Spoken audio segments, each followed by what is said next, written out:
üle 6500 inimese on kirjutanud erinevatele Riigikogu fraktsioonidele ja saatnud üle 25 000 läkituse teele ja täna oleme need üle andnud. Varro, sinu esimesed kommentaarid? Noh, mis siin ikka nii väga öelda, et oleme seisnud jätkuvalt selle eest, mille eest oleme juba mitu aastat nüüd seisnud. Selle eest, et seadustega ei hakataks ümber kirjutama perekonna ja abielu tähendust vastu rahva enamuse tahtmist ja hea õigusloome tavasid räigelt eirates. Et nüüd oleme tõepoolest need pöördumised üle andnud Eesti Konservatiivse Rahvaerakonna, Isamaa ja Res Publica Liidu, Keskerakonna ja Vabaerakonna fraktsioonidele, et nad ei ulataks oma abikätt Reformierakonnale ja sotsiaaldemokraatidele, et viia kooseluseaduse läbisurumine lõpuni. Et nagu sa ise hästi tead, eelmises Riigikogu koosseis oli sotsiaaldemokraatidel ja Reformierakonnal kokku 57 kohta, nüüd ainult 45, mis tähendab siis ühtlasi seda, et kui teiste fraktsioonide saadikud ei ulata neile abikätt, siis nad ei saa kokku 51 häält, mida on tarvis siis kooseluseaduse rakendusaktide vastuvõtmiseks. Nii et loodame, et saadikud näitavad tugevat selgroogu, ei lase endale pähe istuda, ei lase ennast ära osta ja kaitsevad perekonda ja meie ühiskonna alusväärtusi. See on ka ühtlasi põhjus, miks me ei pöördunud ega soovinud ka, et meie toetajad pöörduksid sotsiaaldemokraatide ja Reformierakonna poole, kuna nende erakondade ideoloogiline valmidus on tegelikult juba täiesti niigi selge. Nad toetavad kooseluseadust puhtatelt ideoloogilistelt alustelt ja siin ei ole mingisugust küsimust, et me oleme näinud Reformierakonna sotsiaaldemokraatide puhul täielikku valmisolekut rahva tahet eirata. Ja no seda me oleme näinud ka mitmetes muudes küsimustes. Me näeme seda immigratsiooni küsimus, me näeme seda selles, kuidas võetakse meie maksumaksjate raha ja hakatakse kinni maksma teiste riikide poolt kommertspankadele makstavaid laene või maksmata jäetud laene ja nii edasi. Aga mis puutub ideoloogilisse fanatismi, siis ma ei ole kindel, et see on ainuke komponent. See on kindlasti oluline komponent sotsiaaldemokraatide ja Reformierakonna puhul, ehk see ühelt poolt selline vasakliberaalne ideoloogiline dominants. Aga nii palju, kui mina olen nende inimestega kokku puutunud, ma sageli olen näinud, et seal ei ole ka mitte mingisugust tugevat ideoloogilist alust. See on lihtsalt selline lömitav püüdlus täita neid käske, mis väljaspoolt antakse, et kellelegi meelehead valmistada, olla kellelegi meele järgi, eks seal teha nii, nagu temalt oodatakse. Et see on selline tüüpiline orjalik mentaliteet, koogutada ja teha nii, nagu sinult oodatakse, mitte seista sellest, mida sa ise õigeks pead. Ja selles mõttes ma arvan, et see aspekt on ka kindlasti seal väga oluline. Sina ise oled rääkinud viimasel ajal just nimelt selle koogutamise vastu iseseisvuse poolt. Käisid siin hiljuti eelmise nädala neljapäeval pidamas ettekannet Eesti suveräänsusest kui riiklikust olulisest küsimusest EKRE soovil ja palvel. Võib-olla kommenteerid ka natukene, et milline on olnud tagasiside sellele sinu ettekandele ja kuidas rahvas on reageerinud? No see tagasiside on olnud väga lõhestatud. See on omamoodi huvitav ja ka kõnekas.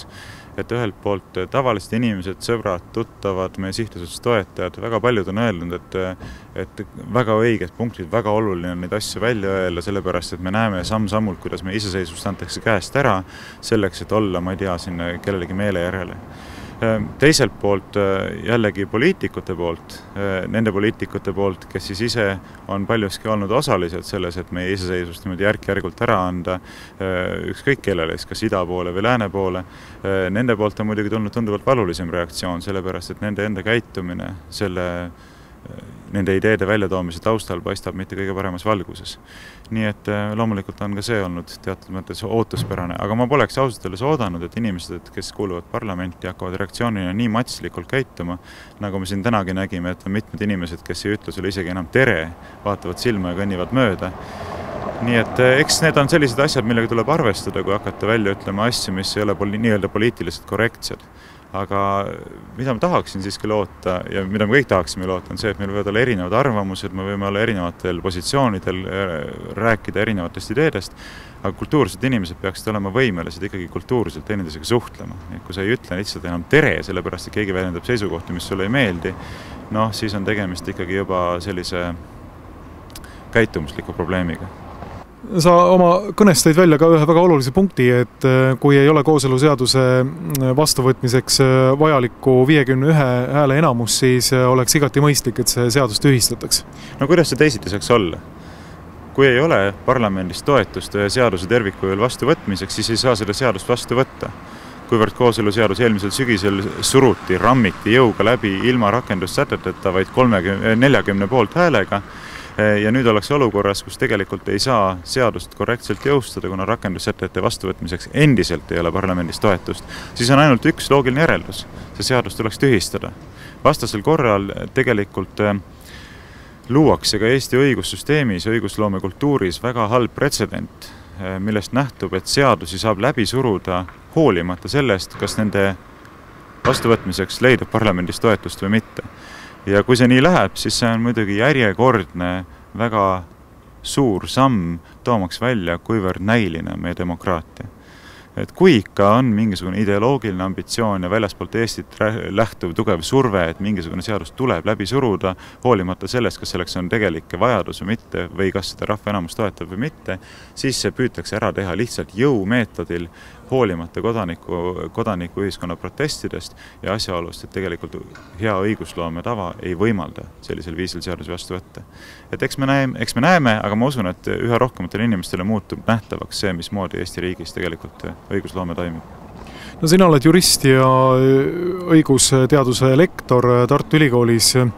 Et kuidas sa nüüd kommenteerid seda täielikku segadust, mis siin praegu valitseb, et meil on olukord, kus justiitsminister ütleb, et kooseluseadus ei jõustu ilma rakendussäteteta, kus kooseluseadus ise ütleb, et kooseluseadus jõustub rakendussätetega 1. jaanuarist aastast 2016 ja siis on terve rida erinevaid õiguseksperte, kes ütlevad, et kooseluseadus jõustub sellest hoolimata, kas rakendussätted vastu võetakse või mitte.